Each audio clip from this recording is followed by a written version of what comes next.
बिस्मिल्लाहिर्रहमानिर्रहीम अस्सलामुअलैकुम। स्टार्ट करते हैं अपने आज का लेक्चर। आज हम एक नया टॉपिक करेंगे, सेल साइकिल। आवाज़ का प्रॉब्लम ये है कि विंटर सीज़न है, सो सीजनल फ्लू की वजह से आवाज़ चेंज है। इंशाल्लाह कुछ दिनों में सही हो जाएगी। स्टार्ट करते हैं अपने लेक्चर से। सेल साइकिल बेसिकली एक कॉमन प्रोसेस होता है जो कि ऑलमोस्ट हर सेल के अंदर होता है, जिसमें सेल क्या करता है, नंबर ऑफ़ सेल्स इंक्रीज़ करता है। यानी कि एक सेल डिवाइड होकर 2 सेल्स बनाता है या 4 सेल्स बनाएगा। ये डिफरेंट डिवीजन्स होती हैं आपके पास। सो क्या होता है कि आपके पास एक सेल होता है जो कि डिवाइड होता है। इससे डिवाइड होकर आपके पास क्या है, 2 सेल फॉर्म करेगा या 4 नए डॉटर सेल फॉर्म करेगा। तो ये एक पूरा प्रोसेस होता है सेल को डिवाइड होने के लिए। जैसे हम ह्यूमंस बीइंग हैं, हमें एक नई जर्नी पर जाने के लिए उस जर्नी के लिए तैयारी करनी पड़ती है। सो इसी तरह सेल के अंदर भी डिफरेंट चेंजिंग्स होती हैं, जिनके बाद वो क्या होता है, डिवाइड होकर 2 सेल फॉर्म करता है या 4 सेल बनाएगा। सो हम इसे डिटेल में आज पढ़ेंगे। सो बेसिकली सेल साइकिल क्या है, आपके पास सीक्वेंस ऑफ चेंजेस होते हैं जो कि इन्वॉल्व करते हैं ग्रोथ का पीरियड भी, डीएनए की रिप्लिकेशन भी। ये सारे जो सीक्वेंस ऑफ चेंजेस सेल के अंदर हो रहे होते हैं, इन्हें हम कहते हैं सेल साइकिल। तो सेल साइकिल बेसिकली हमारे पास क्या है कि सीक्वेंस ऑफ चेंजेस होते हैं सेल के अंदर जो कि इन्वॉल्व है ग्रोथ, डीएनए की रिप्लिकेशन। ये सब मिलके आपके पास क्या फॉर्म करते हैं, cell cycle. Cell cycle basically consist करती है 2 मेन फेसेस, जो कि आपके पास है इंटरफेस, जिसे आप नॉन डिवाइडिंग फेस भी कहते हैं। यानी इसके अंदर सेल डिवाइड नहीं होता लेकिन अपने आप को प्रिपेयर करता है फॉर डिवीजन। और दूसरा फेस होता है आपके पास डिवीजन का फेस, जिसके अंदर सेल डिवाइड होकर 2 या 4 सेल फॉर्म करेगा। अब ये जो इंटरफेस है, ये भी मज़ीद कंसिस्ट करता है आगे से 3 सब फेसेस, उन्हें हम मज़ीद पढ़ते हैं। और जो डिवीजन्स होती हैं आपके पास, ये 2 तरह की होती हैं, माइटोसिस और मियोसिस। सो इन डिवीजन्स के नतीजे में आपके पास क्या होता है, 2 या 4 सेल्स की फॉर्मेशन हो जाती है।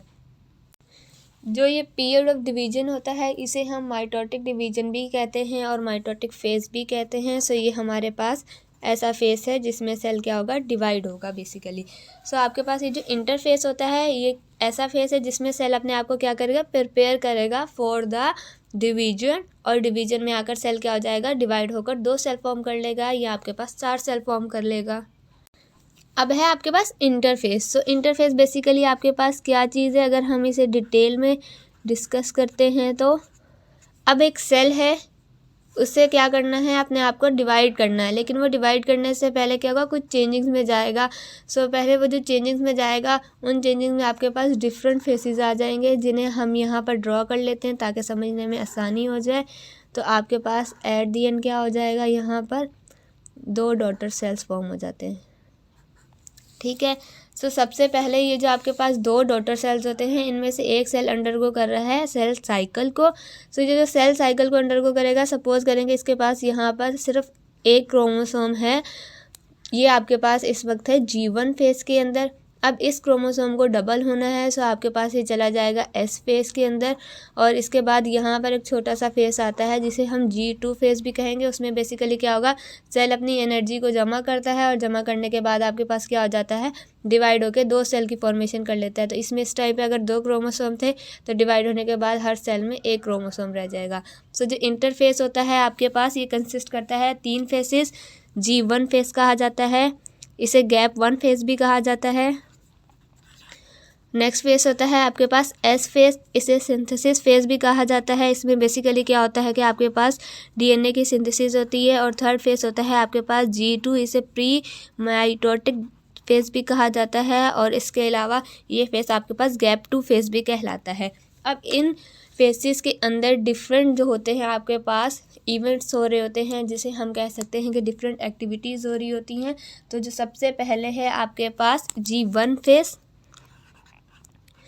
G1 फेस इंटरफेस का एक सब फेस है। तो इंटरफेस बेसिकली आपके पास क्या चीज़ होती है, सेल डिवीजन्स के बीच में, 2 सेल डिवीजन्स के बीच में जो फेस है आपके पास, वो क्या कहलाता है, इंटरफेस कहलाता है। अब ये सेल यहाँ पर आकर डिवाइड हो गया 2 के अंदर, तो आपके पास यहाँ से लेकर और यहाँ तक, मतलब कि एक ऐसा इंटरवल जो कि 2 डिवीजन्स के बीच में है, उसे क्या कहते हैं, इंटरफेस कहा जाता है। और इसके अलावा इसे एक तरह से रेस्टिंग फेस भी कहा जाता है, इसकी डिटेल में हम मज़ीद नहीं जाएंगे। तो G1 फेस आपके पास क्या होता है, इसके अंदर सेल अपने आप को प्रिपेयर करता है फॉर डिवीजन। अब वो अपने आप को प्रिपेयर कर रहा है तो क्या हो जाएगा, मेटाबॉलिक एक्टिविटीज़ हाई हो जाएंगी सेल की। सो मेटाबॉलिक एक्टिविटीज़ हाई होने की वजह से इसके अंदर क्या हो जाएगा, आपके पास एंजाइम की सिंथेसिस हो जाती है जो कि रिक्वायर्ड होते हैं डिवीजन के लिए, सेल की मेटाबॉलिक एक्टिविटीज़ के लिए। इसके अलावा ग्रोथ हो जाती है, यानी कि साइज़ जो होगा आपका सेल का वो क्या हो जाएगा, इंक्रीज़ हो जाएगा। अगर सेल इतने साइज़ का है तो वो इस साइज़ में आ जाएगा आपके पास। और क्या है आपके पास, डीएनए की सिंथेसिस के लिए जो बेस यूनिट्स होते हैं वो एक्यूमुलेट होना शुरू हो जाते हैं G1 फेस के अंदर। अब इस फेस के अंदर ये डिफरेंट एक्टिविटीज़ हो रही होती हैं। इस फेस के अंदर ही क्या होगा, आपके पास सेल G1 फेस के अंदर है और एक टाइम आएगा या कुछ सेल्स ऐसे होते हैं जो G1 से आपके पास मूव कर जाएंगे G0 फेस में। G0 फेस बेसिकली एक ऐसा फेस है जिसके अंदर सेल्स जो होते हैं वो कुछ डेज़ के लिए भी चले जाते हैं, कुछ वीक्स के लिए भी जाते हैं और इसके अलावा लाइफ टाइम के लिए भी चले जाते हैं, जिसमें आपके पास एग्जांपल आती है नर्व सेल की और आपके पास आते हैं आई लेंस के सेल। तो ये सेल जो आपके पास G0 फेस में जाते हैं ये पॉलीप्लेट नहीं होते हैं, इनके अंदर मज़ीद डिवीजन नहीं होती है। सो ये आपके पास क्या होता है, G0 सेल में कुछ सेल ऐसे होते हैं जो G1 से G0 में चले जाते हैं और ये जो सेल साइकिल एक पूरा प्रोसेस होता है इसको वो स्किप कर जाते हैं। अब G1 फेस के बाद आपके पास आता है G2 face, sorry S face आता है, जिसे हम क्या कहते हैं, सिंथेसिस फेस भी कहते हैं। अब सिंथेसिस फेस के अंदर बेसिकली आपके पास क्या होता है कि जो क्रोमेटिन मटेरियल होता है, जो क्रोमोसोम्स होते हैं, डीएनए की सिंथेसिस होती है आपके पास। क्योंकि अब एक सेल से दो सेल की फॉर्मेशन है ना, सो जो इस पेरेंट सेल के अंदर जितने नंबर ऑफ़ क्रोमोसोम हैं उन्हें डॉटर सेल में सेम नंबर ऑफ़ क्रोमोसोम के अकॉर्डिंग जाना है। जैसे ह्यूमन के अंदर 23 पेयर्स होते हैं, सो जब सेल डिवाइड होगा तो 23 पेयर इधर आना चाहिए, 23 पेयर दूसरे डॉटर सेल में आने चाहिए। अगर ये पेयर्स चेंज हो जाएंगे, लाइक 23 या 22 हो गया तो क्या होगा, एबनॉर्मेलिटीज़ आती हैं। सो ये पेयर्स हमें क्या है, सेम नंबर ऑफ़ पेयर्स चाहिए होते हैं। इसके लिए आपके पास क्या है, एक फेस है एस फेस, जिसे सिंथेसिस फेस भी कहा जाता है। इसमें डीएनए की सिंथेसिस होती है और क्या होता है आपके पास, क्रोमोसोम्स जो होते हैं जो कि बेसिकली आपके पास जेनेटिक मटेरियल कंसिस्ट करते हैं, तो वो क्या हो जाते हैं, डबल हो जाते हैं। एस फेस के बाद आपके पास आता है प्री माइटोटिक फेस यानी कि G2 फेस। अब G2 फेस में बेसिकली आपके पास क्या होता है,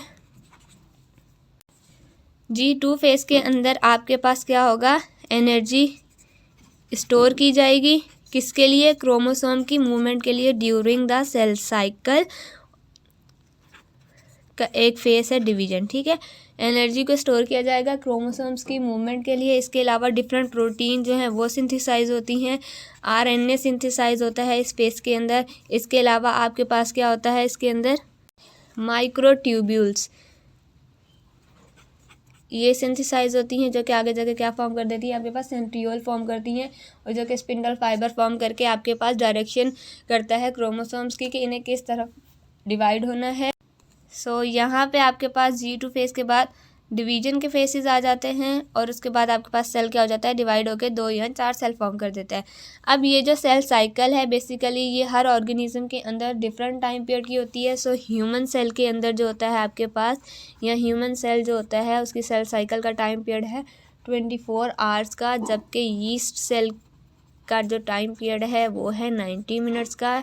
ये आपके पास इसलिए डिफरेंट होता है कि हर सेल की नीड डिफरेंट होती है, उसकी मेटाबॉलिक एक्टिविटीज़ का रेट डिफरेंट होता है। सो जो सेल का इंटरनल कॉन्स्टिट्यूट्स होते हैं उनके बिहाफ पे ये जो टाइम पीरियड है ये चेंज हो जाता है डिफरेंट सेल्स का। ये लेक्चर यहीं तक है। नेक्स्ट में इंशाल्लाह हम डिवीजन के फेसेस को डिटेल में डिस्कस करेंगे। माइटोसिस डिवीजन है जिसके अंदर आपके पास और मियोसिस है। अल्लाह हाफिज़, सी यू सून। और चैनल को सब्सक्राइब कर दें, लाइक कर दें और शेयर कर दें। Thank you.